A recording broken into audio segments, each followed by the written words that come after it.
देखो हम तो लड़ भी जाते ठाकुर जी से, किससे लड़ेंगे? जब प्यार करेंगे तो उन्हीं से लड़ जाते हैं।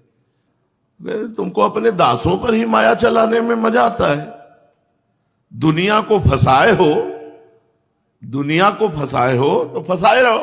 अरे कम से कम जिन्होंने मोड़ मुड़ा के आपके चरणों तो रोक दो ना अपनी बलवती माया को, हुसका देते हो और पटक दो इसको, तो तुम्हें मजा आता है। जो खुद गिरे हुए तुम्हारे चरणों में है, अरे मुझ टेक के निकल रहे हो तो पटका दो। पहले कह रहे त्राहिमाम शरणागत में आपको बेचारे मरे को मरवा पिटवा रहे हो, कम से कम शरणागतों पर तो दया करो। शरणागतों पर तो अपनी माया को रोक दो कि वो आपकी माया आपके शरणागतों पर अपना जाल ना बुने। तुम मानते नहीं हो। नरसिंह मेहता ने कहे तुम्हारे वो बुआ लगते हैं, तुम्हारे वो नाना लगते हैं, तुम्हारी वो मौसी लगती है जो उन पर कृपा कर रहे हो और हम पर कृपा नहीं कर रहे हो। इन पर गुस्सा आती है। बोले परीक्षा दो। कहे कि परीक्षा? जब त्राहिमाम शरणागत हम पहले ही बोले हैं कि महाराज हमारे इतनी तमीज नहीं है कि हम आपकी माया के प्रश्नों का उत्तर दे सके, चुपचाप हमें पड़े रहने दो अपने चरणों में। साधक परेशान है बेचारा। वो बोले शरणागत शरणागत त्राहिमाम हरि शरणम हरि शरण, वो मौज ले रहे। हम रुको भी अब बता रहे। नारद जी क्या कह रहे हैं भगवान से? परम स्वतंत्र न सिर पर कोई, भावे मन करो तुम सोई। डाहकी परचो बहु भांति। बहुत तुम्हारा यश है, बड़ी महिमा है, बड़े स्वतंत्र हो, लेकिन आज तुम्हें पता चलेगा अपने दास नारद के पाले पड़े हो। जाओ, जैसे मैं स्त्री वियोग में दुखी हो रहा हूं ऐसे तुम रोगे। तुमने जैसे मुझे बंदर का रूप दिया यही बंदर का रूप तुम्हारी सहायता करेगा। भगवान हाथ जोड़ के स्वीकार करते। कभी कभी गुस्सा आता है। एक बार 15-20 वर्ष पहले राधा वल्लभ जी के पास गए, सामने का क्या जो आपकी शरण में है उनके ऊपर नाना प्रकार का प्रहार करवा रहे हो, नाना प्रकार की विषमताएं डाल रहे हो। अरे जो शरण में उनके ऊपर काहे गया है? अरे दूसरे दिन से सब ठीक। उनका खेल ऐसा है, गाली सुनना चाहते हैं, तुम मत देना। कि तुम वैसे ही बहुत विचित्र उनकी शक्तियां हैं।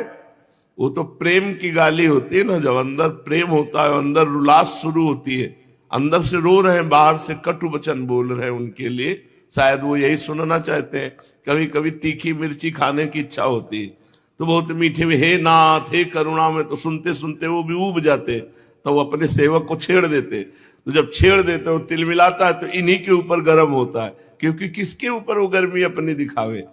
जगत में किसी के ऊपर गर्मी भक्त नहीं दिखाता, वो सीधे भगवान से दिखाता है।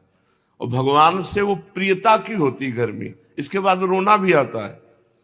और फिर जब मन कहता है कि यार भगवान से तो बहुत कठोर कठोर बोल गए, तो लगता है बड़े स्वीट है, मान जाएंगे। बड़े करुणा में, बड़े उदार है, बड़े, फिर उनकी महिमा याद आती तब तसल्ली होती। ये चलता रहता है। आप ये समझो उन्हीं से चलता रहता है, उन्हीं से लड़ाई, उन्हीं से प्यार, उन्हीं से। तो कब ऐसा होगा? अरबों अरबों जन्म में मैं कि वृंदावन वासी बनूंगा, श्रीपाद करे। अपने ऊपर तो कृपा हो गई, इसी जन्म में वृंदावन वास दे दिया। स्वकर्म स्रोतो भी शततमभितश्चालित ममुम प्रभो जीवम यत्र क्वचिदपि नयात्यंत विवशम। परंत्वेतावन में भवतु भव दुखार्दित हृदो प्रविश्रांतम वृंदावन पद परई वास्तु रसना। हे प्रभु, यदि हम अपने कर्मों के प्रवाह में बहता हुआ कहीं भी चला जाऊं, नरक स्वर्ग अपवर्ग लोक लोकांतर, कहीं भी, क्योंकि मैं अवश्य हूं,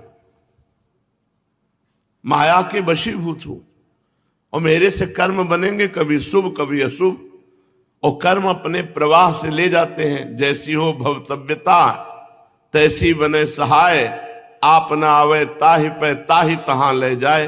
कर्म का प्रवाह ले जाएगा। तो प्रभु इतनी प्रार्थना है। बड़ा विचित्र इनकी माया का खेल है, बड़ा विचित्र। कल हम जानते हो क्या कह रहे थे? अगर तुम अविनाशी हो तो हम भी अविनाशी हैं। तुम क्या समझते हो? लगा लो होड़, कितने जन्म लगाओगे, आपको जीत के रहेंगे, क्योंकि आपके दास हैं, कोई और नहीं है। और ये कोई वाणी से नहीं होता है, ये अंदर ही अंदर होता है। अगर आप अविनाशी तो मैं भी अविनाशी हूं, आपका ही बच्चा हूं और आपका ही दास हूं। अनंत जन्म चाहे लग जाएं, लेकिन आपको जीत के रहूंगा, आपको अधीन करके रहूंगा। कर लो जितनी माया की आपको प्रचंड ये बाजी फैलाई है, ये धूल चलाई है, चाहे जितना चला लो। हमें अपनी चिंता नहीं, हमें आपके जो शरणागत है उनकी चिंता है। उन पर क्यों आप जादू टोना करते हो? इतनी हिम्मत तो है ना कि सामने आ जाओ। इतनी हिम्मत नहीं गुरु, अभी इतनी हिम्मत। विश्व में सबसे बड़े बलवान हो, लेकिन इतनी हिम्मत नहीं। आ जाओ, हिम्मत हो तो आ जाओ, सबके बीच में आ जाओ। छुपते घूमते हैं, नहीं घूमते। आओ गल भैया दे के खड़े हो जाओ, कैमरे के सामने खड़े हो एक नई घटना घट जाए कि राधा के कुंज में प्रिया प्रीतम प्रकट हो गए। शर्माते हैं, उनके लिए भीख मांग के खाते हैं, उनके लिए सब परिवार को छोड़ा, उनके लिए जीवन अर्पित किए हैं, और उन्हीं के बल से सब हुआ है, हुआ उन्हीं के बल से। पर पता नहीं कौन सा इंतजार कर रहे हैं कि रो रो के आंखें फूट जाएं, चिल्ला चिल्ला के मर जाओ तब मिलेंगे, पता नहीं कैसे। अरे ऐसे आओ, मुस्कुरा के मिल जाओ आनंद से। ऐसे सब खड़े हैं, सब देख लिए और सब मोक्ष प्राप्त हो गए, सब मुक्त हो गए। पता नहीं उनका क्या चला जाएगा, दिखाने में कुछ चला जाएगा। अपना रूप दिखा दो कैसे बने हो। हम इसलिए कह रहे कि शायद आ जाए मन में कि दिखा दे, तो नहीं दिखाएगा, बहुत कमजोर है। अखिल लोक ब्रह्मांड नायक है, परात्पर ईश है, सर्वत्र है, सब जगह है, और इनको किससे शर्म है? पर पता नहीं क्यों नहीं आते। भगत रोता है, आ जाओ प्रभु, हे कृष्ण, हे दयामय, और बैठे सुन रहे, देख रहे, प्रकट नहीं होंगे। कभी कभी तो मन आता है बैठे रहो तुम। प्रकट वृंदावन में तो आ गए, अब यहाँ ईंट पत्थर नजर आ रहे, आप तो नजर आ नहीं रहे। अब जब आप नजर नहीं आओगे तो जो नजर आ रहा है उधर ही देखेंगे। नजर आ रही आपकी माया, तो बोले माया पर विजय प्राप्त करो, तो बैठो हमारे हृदय में, अभी माया पर विजय प्राप्त हो जाए। ये सब इनकी कमी है, हमारी तो कोई कमी नहीं। बताए क्यों कमी नहीं? क्योंकि अगर हमारी कोई कमी है तो इनके द्वारा, माया के द्वारा की हुई कमी है। इन्हीं की माया का तो है, कोई पड़ोसी की माया है, इन्हीं की माया है। तुम्हारी माया बाजी पसारी विचित्र, सुर मुनि मोहे काकी कोड़, कह हरिदास तुम्हारे हम जीते तो न तोड़। पर इनको लज्जा भी नहीं आती हार कर भी अपनो परण विसार, भगत को पूरो परण विसाऊं। ये अपने बड़े विचित्र, कोई बस नहीं चलती ना इनके यहाँ की, कोई बस नहीं चलती। चलती कोई बस है? कोई बस जिसमें बैठ के चला जाए? ना इनसे कोई बस चलती है और ना इनके यहाँ कोई बस चलती है। ये बड़े स्वतंत्र है। अब कैसे रीझते हैं, न जाने कौन से गुण पर या अवगुण पे रीझ जाते हैं। पूरी जिंदगी हो गई